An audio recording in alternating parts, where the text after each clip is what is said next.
हम लोग पाठ्यक्रम के बीच में, जैसे बहुत सारे सब्जेक्ट होते हैं, एसएसटी है, एसएसटी में कितने बुक हैं? 4 बुक हैं, इतिहास, ज्योग्राफी, पॉलिटिकल और फिर इकोनॉमिक्स। ठीक उसी तरह से साइंस पार्ट में भी 3 सब्जेक्ट होते हैं, फिजिक्स, केमिस्ट्री और बायो। फिर आपका मैथ पढ़ने का है, फिर हिंदी है, फिर संस्कृत है, बहुत सारे सब्जेक्ट होते हैं। लेकिन किस सब्जेक्ट को किस तरह से पढ़ना चाहिए ये अधिकांश विद्यार्थी को मालूम नहीं होता है। जैसे मान लीजिए आप मैथ बना रहे हैं, मैथ बनाते बनाते आप में उबाऊपनता आ गया, तो फिर क्या करना चाहिए? फिर आपको हिंदी का कोई कहानी पढ़ लेना चाहिए। उससे 2 फ़ायदा हुआ। एक तो यह हुआ कि आपका समय व्यर्थ नहीं गया, और दूसरा फ़ायदा यह हो गया कि आप पाठ्यक्रम के अंतर्गत हिंदी की कहानी को अच्छी पूर्वक पढ़ ली। ये कहानी आपको इंटरेस्ट जगाता है। तो आज उसी कहानी के क्रम में हमारे जो 10वां क्लास है, 10वीं वर्ग है, उसमें सेकेंड बुक है जिसका नाम है वर्णिका। और उस वर्णिका में पहली कहानी जो है वह है दही वाली मंगम्मा, जहाँ से क्वेश्चन डिफिनिट होता है कि एक क्वेश्चन पूछ ही लिया जाता है। अर्थात आपके सेकेंड बुक से 2 क्वेश्चन आते हैं और ये दोनों क्वेश्चन बहुत सिंपल हो जाता है, आसान हो जाता है, जहाँ से विद्यार्थी आसान से बनाकर आसानी से नंबर उठा लेने में सफल हो जाता है। तो हम लोग इस चैप्टर को कहानी के रूप में पढ़ेंगे, क्योंकि यह कहानी है और यह कहानी जो है सभी घरों में घटती है। कोई नहीं कह सकता है, कोई नकार नहीं सकता है कि हमारे घर में ऐसी कहानियाँ नहीं चलती है। लेकिन इस कहानी का उद्देश्य यह है कि गांव और शहर, इन दोनों के बीच में जो परिवार टूट रहा है, परिवार जो बिखर रहा है, परिवार जो विभाजित हो रहा है, हम उस परिवार को टूटने से कैसे बचा सकते हैं, इसके ऊपर जो है एक प्रकार का वर्क करने के लिए, एक प्रकार का काम करने के लिए समाज के बुद्धिजीवी वर्गों के ऊपर लेखक ने अपना विचार छोड़ने का काम किया है। सबसे पहले जानिए कि दही वाली जो मंगम्मा है, ये जो कहानी है, इसको लिखने वाले कौन है, क्योंकि यहाँ से ऑब्जेक्टिव भी आपको निकालेगा। तो दही वाली मंगम्मा शीर्षक कहानी का लेखक कौन है? श्रीनिवास जी। और श्रीनिवास जी का कभी कभी पूरा नाम पूछ लिया जाता है, तो श्रीनिवास जी का पूरा नाम क्या हुआ? मास्ती वेंकटेश अयंगार है। फिर इनका जो जन्म है वह कर्नाटक के कोलार में हुआ था। कब हुआ था? 6 जून 1891 ईस्वी में हुआ था। ये जो लेखक हैं यह सिर्फ कहानी नहीं लिखते हैं, ये कविता भी लिखते हैं, ये निबंध भी लिखते हैं, ये उपन्यास भी लिखते हैं, अर्थात साहित्य की सभी विधाओं में यह निपुण है। लेकिन हमारी पाठ्य पुस्तक में जो इनका एक प्रसंग आया, जो इनका एक अंश आया, वह कन्नड़ भाषा से लिया गया है। तो दही वाली मंगम्मा जो है ये कन्नड़ भाषा में लिखी गई एक कहानी है, लेकिन इस कहानी का हिंदी में अनुवाद करने का काम B.R. नारायण ने किया, जिसके कारण ही हम लोग इस कहानी को हिंदी में पढ़ पाते हैं, अन्यथा हम पढ़ नहीं पाते। तो देख रहे हैं कि अनुवाद कितने कमाल की चीज़ है। यानी किसी भी भाषा को आप जिस भाषा को जान रहे हैं उस भाषा में ट्रांसलेट कर देने का काम करता है, अनुवादित कर देने का काम करता है, और आप सभी ज्ञान से अभिभूत हो जाने का क्या करते हैं? काम करते हैं। तो इसमें B.R. नारायण ने सहयोग देने का काम किया और हिंदी भाषा में उसे रूपांतरित करने का काम किया। अब ध्यान दीजिए कि श्रीनिवास जी को कन्नड़ साहित्य के रचनाकार प्रतिष्ठित के रूप में वह प्रमाणित हैं, प्रतिष्ठित हैं, और इन्हें सरकार ने साहित्य अकादमी पुरस्कार से नवाजा है। जब कोई पत्रकारिता में, जब कोई साहित्य में कोई अच्छे अद्भुत कार्य कर जाते हैं, कोई अच्छी रचनाएं लिख देते हैं, तो सरकार उन्हें साहित्य अकादमी से पुरस्कृत करने का काम करता है, क्योंकि साहित्य में सबसे बड़ी पुरस्कार जो है साहित्य अकादमी पुरस्कार मानी जाती है। फिर आप देखिए कि इनको जो साहित्य का पुरस्कार मिला था, उनकी रचना था सन्ना कथे गुलु। ये भी याद रखना, पूछेगा सन्ना कथे गुलु किनकी रचना थी? तो किनकी रचना है? श्रीनिवास जी का है। अब इन्हें ज्ञानपीठ पुरस्कार भी मिला था। तो हम देखें कि किस तरह से श्रीनिवास जी जो हैं वह एक प्रसिद्ध लेखक के रूप में समाज में प्रतिष्ठित हैं और देश में बहुत चर्चित हस्तियों में इनका नाम भी आता है। अब हम लोग कहानी के क्रम में आते हैं, जो कन्नड़ भाषा से लिया गया दही वाली मंगम्मा कहानी है। इस कहानी में कई पात्र हैं, कई पात्रा हैं। जैसे इस कहानी की नायिका है, उसका नाम क्या है? उसका नाम आपका मंगम्मा है। तो मंगम्मा जो थी वह अपने परिवार में कितने सदस्यों के साथ थी? मंगम्मा थी, मंगम्मा का पति था, मंगम्मा का एक बेटा था, मंगम्मा का एक बहू था और मंगम्मा का एक पोता था। तो इतने परिवार के सदस्यों के साथ मंगम्मा चल रही थी। अब ध्यान सुनिए कि मंगम्मा प्रतिदिन रोज़ जो है वह दही बेचने का काम करती थी और दही गांव से चलकर शहर की ओर जाकर बेचने का काम करती थी। इसी क्रम में अर्थात हम कह सकते हैं कि यह बेंगलुरु जाकर दही बेचने का काम करती थी और बेंगलुरु में जब दही बेचने का काम करती थी तो उसी क्रम में लेखक की पत्नी के साथ इसकी अच्छी बॉन्ड हो गई, दोस्ती हो गई। अर्थात उसे मंगम्मा ने मुँह बोली माँ समझ लिया और मुँह बोली माँ मान लिया। तो एक माँ और बेटी का जो रिलेशन होता है वह उन दोनों के बीच में संबंध स्थापित हो जाते हैं। मंगम्मा जो रहने वाली है वह आपका वेंकटपुर की रहने वाली है और यह वेंकटपुर जो गांव है वह अबलूर के पास है। अर्थात अबलूर के निकट जो गांव है वह वेंकटपुर है और वेंकटपुर की रहने वाली ही कौन है? मंगम्मा है। आप यह देखिए कि जब भी मंगम्मा दही बेचने के लिए पहली बार बेंगलुरु गई तो वह बोलती थी कि दही लो दही लो। इसी क्रम में श्रीनिवास जी का एक पुत्र था जो बाहर निकला और उसे दही पसंद था, दही लेने की जिद किया। जब दही मंगम्मा दिखाती है तो दही अच्छा होता है, इसलिए लेखक की पत्नी उस दही को खरीद लेती है। यह सिलसिला दिन प्रतिदिन बढ़ती गई और फिर दोनों के बीच में दोस्ती हो गई। उसके बाद मंगम्मा जो है अपनी घर की संपूर्ण वृतांत जो है वह सुनाने का काम करती है। आज पहली बार कही कि क्या कहें माँ जी, हमारे घर में जो है किसी प्रकार की किसी वस्तु की सुरक्षित हिफाजत नहीं किया जाता है, सुरक्षित स्थानों पर नहीं रखा जाता है। जैसे कभी बिल्ली जो है वह दूध पी जाती है, कभी चूहा जो है हरिये को फोड़ देती है। यानी जीव जो है उद्यम मचाते रहते हैं, लेकिन हमारे परिवार के जो सदस्य होते हैं वह उसकी रखवाली नहीं कर पाते हैं। आए दिन ऐसी चर्चाएं पर चर्चाएं होती रहती है और लेखक की पत्नी को भी मन लगने लग जाता है। मंगम्मा एक अच्छी महिला है, एक अच्छे स्वभाव की महिला है, वह दिल की साफ महिला है, इसीलिए उसके मन में जो भी विचार आता है वह लेखक की पत्नी के सामने बयान कर देती है। जब दूसरी बार जाती है तो उसका चेहरा थोड़ा सा उदास होता है और लेखक की पत्नी पूछती है कि आखिर क्या बात है मंगम्मा, आज उदास क्यों है? वो इस क्रम में बताती है कि देखिए माँ जी, आपका जो बेटा है वह बहुत अच्छा स्वभाव का है। आप सोने के समान अपने बेटे को पैदा किए हैं, सोने के समान है जो आपके कहना को मानता है और कहने में रहता है, लेकिन ऐसा बेटा सबको नसीब नहीं होता है। अर्थात मंगम्मा के हृदय में कहीं ना कहीं ठेस है, मंगम्मा के हृदय में कहीं ना कहीं बेटा के प्रति जो स्वभाव है वह बदला हुआ दिखाई दे रहा है। हो सकता है बेटे के व्यवहार से मंगम्मा खुश नहीं रहती है, इसीलिए यह सारे परिधानों को सोचते हुए मंगम्मा विचलित हो जाती है और फिर वह बताने का प्रयास करती है कि देखिए माँ जी, आप जिस तरह से अलंकृत होकर आप घर में रहते हैं उस तरह से आपका पति आपको कभी ज़्यादा मान नहीं सकता है।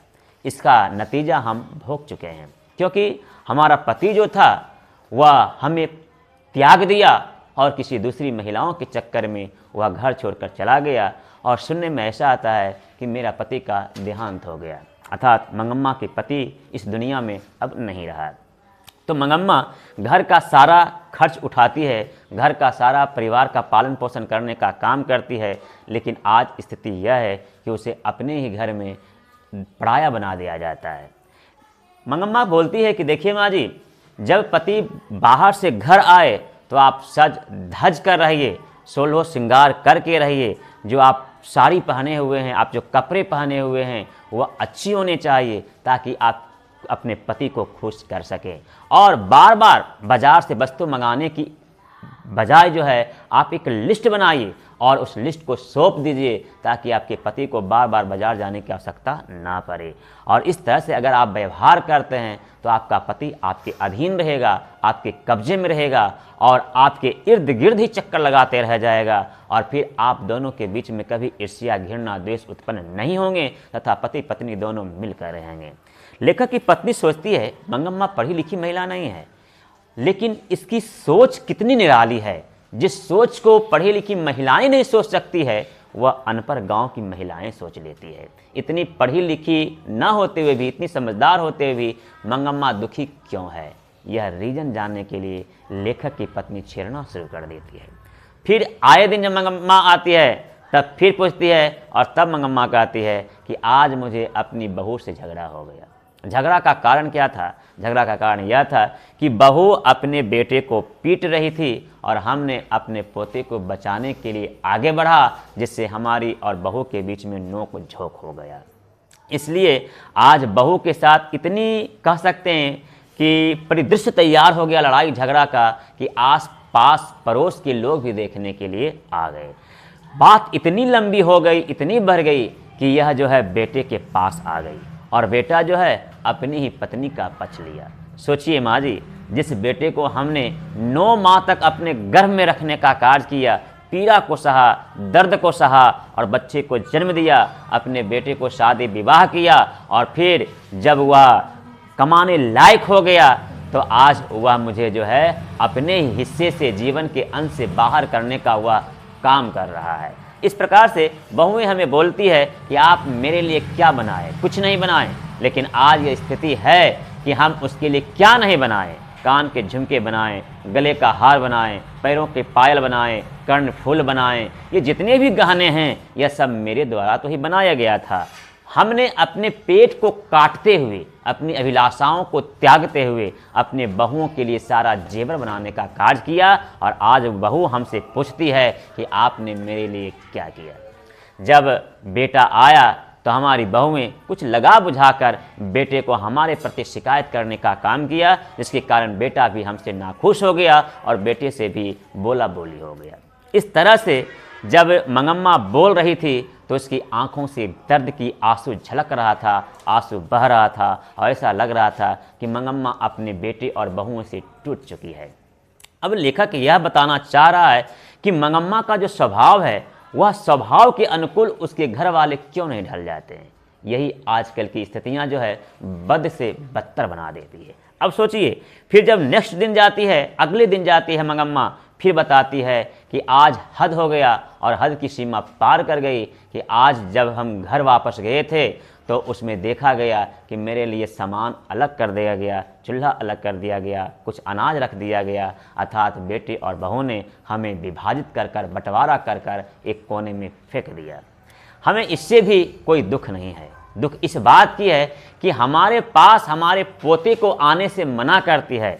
जब पोता आता है तो फिर उस जाने के बाद उसकी माँ जो है खूब पिटाई करती है। क्या उसे अपने बेटे पर अधिकार है और हमें पोते पर अधिकार नहीं है? यहाँ जो झगड़ा हो रहा है, यहाँ झगड़ा एक अधिकार को लेकर हो रहा है। सास जो है अपने बहू पर अधिकार जताना चाहती है, अपने बेटे पर अधिकार जताना चाहती है, अपने पोते पर अधिकार जताना चाहती है, और एक बहू जो है अपनी सास पर अधिकार जताना चाहती है, अपने पति पर अधिकार जताना चाहती है, अपने बेटे पर अधिकार जताना चाहती है, और यही अधिकार जो है घर की लड़ाई और झगड़े का बीच का कारण बन जाता है। आज देखिए तो प्रत्येक घर में सास और बहू के बीच में विवाद चलता रहता है, झगड़ा होते रहता है, और यही झगड़ा जब गहरा बन जाता है तो फिर घर का बंटवारा हो जाता है। यह कहानी जो है इसी समाज पर लिखी गई है और समाज के प्रत्येक घर में यह कहानी घट रही है। कहानीकार आगे बतलाने का प्रयास करता है कि जब मंगम्मा अलग हो जाती है तो उस गांव का एक युवक था, आदमी था, जिसका नाम रंगप्पा था। वह रंगप्पा जो स्वभाव से काफ़ी बदमाश था, वह शराबी था, जुआरी था और शौकीन मिजाज का आदमी था। अतः उसकी निगाह मंगम्मा पर पड़ी हुई थी। वह मंगम्मा से पैसा ऐंठना चाहता था, वह मंगम्मा का इज्जत लुटना चाहता था, उसकी प्रतिष्ठा लुटना चाहता था। इसलिए मंगम्मा के ऊपर उसकी निगाह बराबर बनी हुई रहती थी। जब मंगम्मा एक बार अकेले आ रही थी तो फिर अमराई के पेड़ के नीचे जो है यह टोकने का काम करती है और यह मंगम्मा को बोला जाता है रंगप्पा के द्वारा, क्यों मंगम्मा, हम यह नहीं जानते हैं कि तुम्हारे पास पैसा कितना है? हमें पैसे कुछ दे दो, कर्ज के रूप में दे दो, और जब हमें रागी की फसल हो जाएगी तो हम आपका ऋण, आपका कर्ज वापस कर देंगे।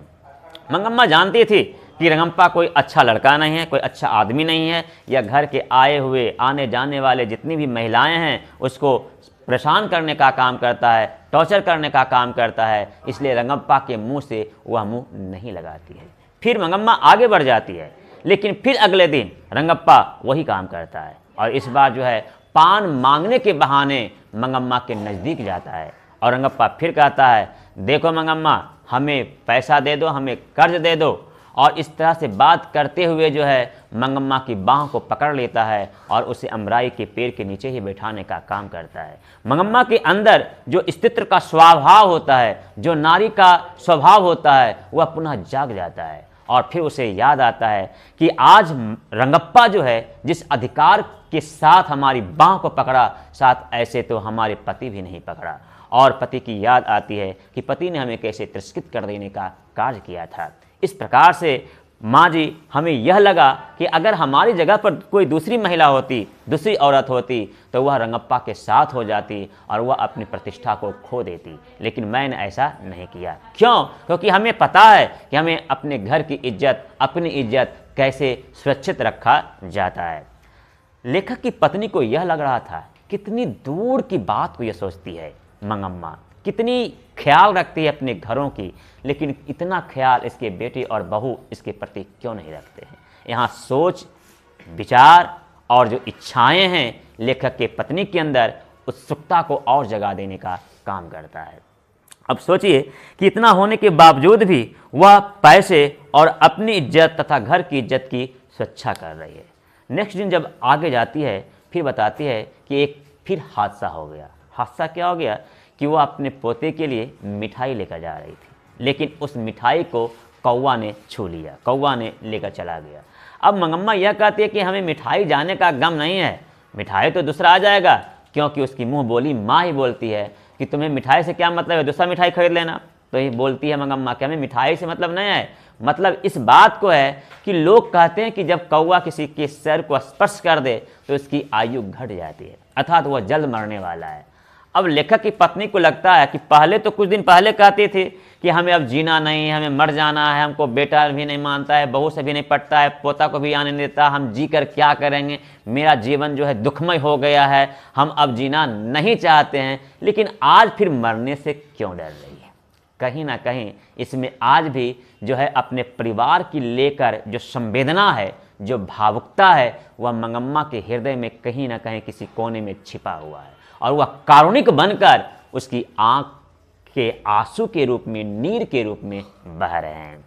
अब सोचिए कि जब मंगम्मा घर जाती है और एन केन जैसे तैसे रहती है, तो अंततः फिर उसकी बहू, जिसका नाम क्या है, आपके बहू का नाम यहाँ नजम्मा है, नाम याद रखना है क्योंकि ऑब्जेक्टिव में पूछेगा।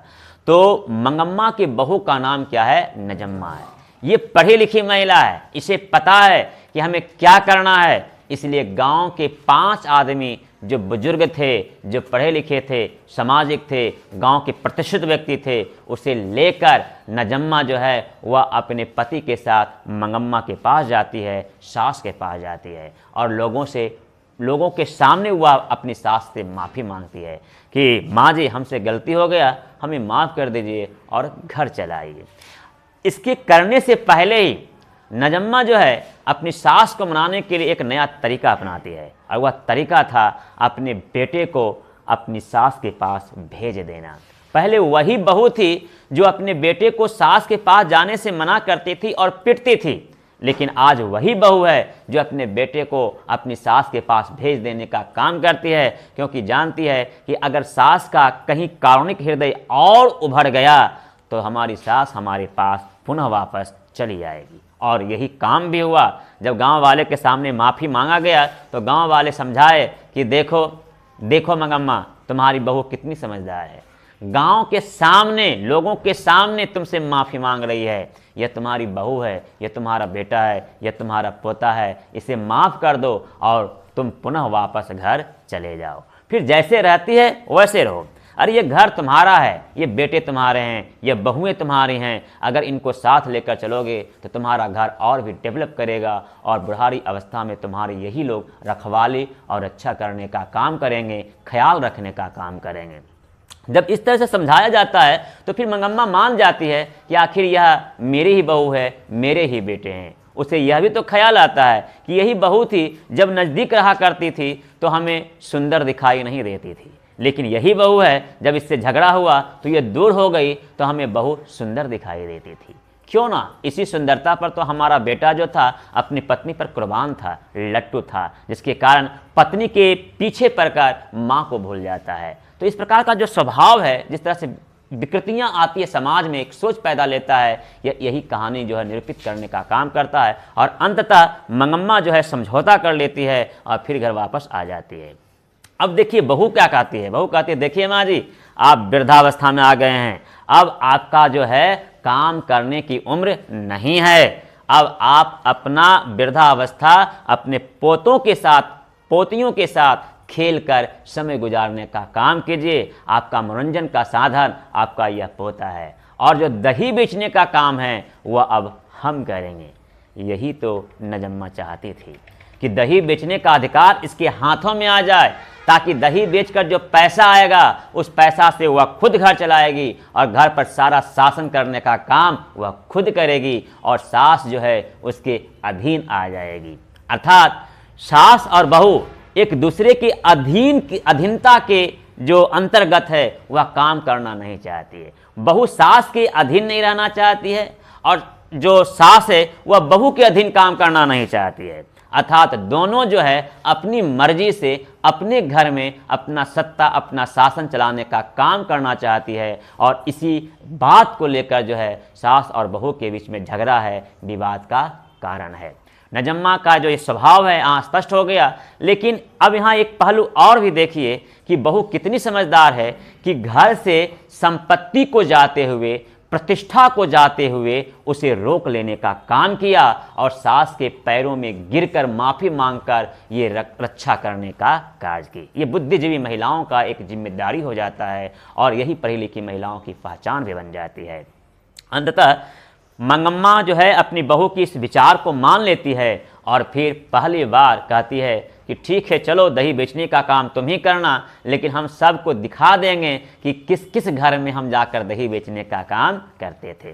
क्योंकि बेंगलुरु में जो है एक प्रथाएं नहीं थी। मतलब क्या है कि वहाँ दही 30 दिन दिया जाए और अंतिम में पैसा लिया जाए, ऐसी प्रथाएं नहीं थी। लेकिन जो गांव से दही बेचने के लिए जाते थे उसने ही प्रथा का निर्माण कर दिया। अर्थात मंगम्मा जब दही बेचने के लिए जाती थी तो बारी प्रथा पर दही बेचती थी। अर्थात सब दिन वह दही उधार देती थी और महीने के आखिरी दिन वह पैसा लेने का काम करती थी। इसी प्रथा को बारी प्रथा कहा जाता है। तो पहली बार मंगम्मा जो है अपनी बहू किसे, नजम्मा को लेकर बेंगलुरु जाती है और सब घर को दिखाती है। फिर वहाँ जाती है जो उसकी मुँह बोली माँ होती है, अर्थात लेखक की पत्नी के घर जाती है और पहचान करवाती है। देखिए माँ जी, यही हमारी बहू है, नजम्मा है, जिसके बारे में हम चर्चा पर चर्चा करते रहते थे।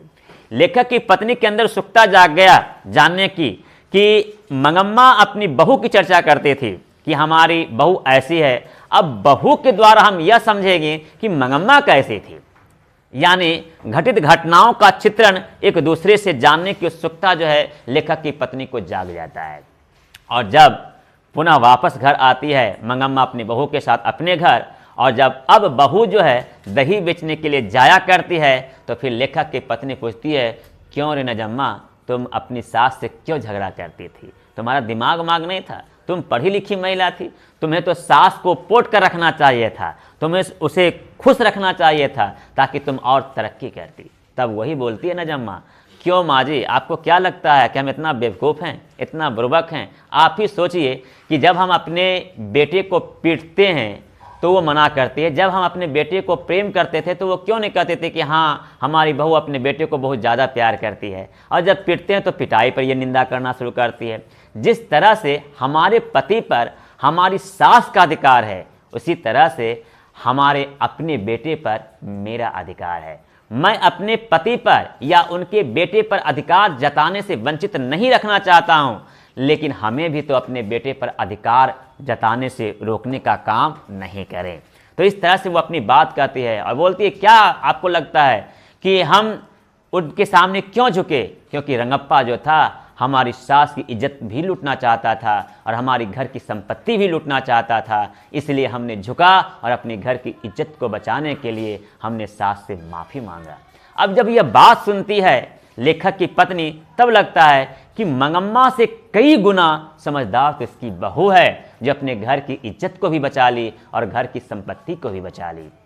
आज यह कहानी उसी तरह है जैसे मान लीजिए कि एक नदी में मगरमच्छ है और मगरमच्छ जो है किसी बच्चे की पैर को खींच रहा है और उस बच्चे को किसी ने बचा रहा है, अर्थात बचाने वाला सास की तरह है और खींचने वाली बहू की तरह है। लेखक कहना चाहता है कि आज समाज के प्रत्येक घरों में लड़ाई सास और बहू के बीच में तब तक चलती रहेगी जब तक अधिकार पनपता रहेगा। इसलिए लेखक कहता है कि सास का जिम्मेदारी होता है और दायित्व हो जाता है कि जब उसके घर में बहुएं आ जाएं तो सारा अधिकार अपनी बहू को दे दे और कहे कि अब घर का संभालना तुम्हारी जिम्मेदारी है।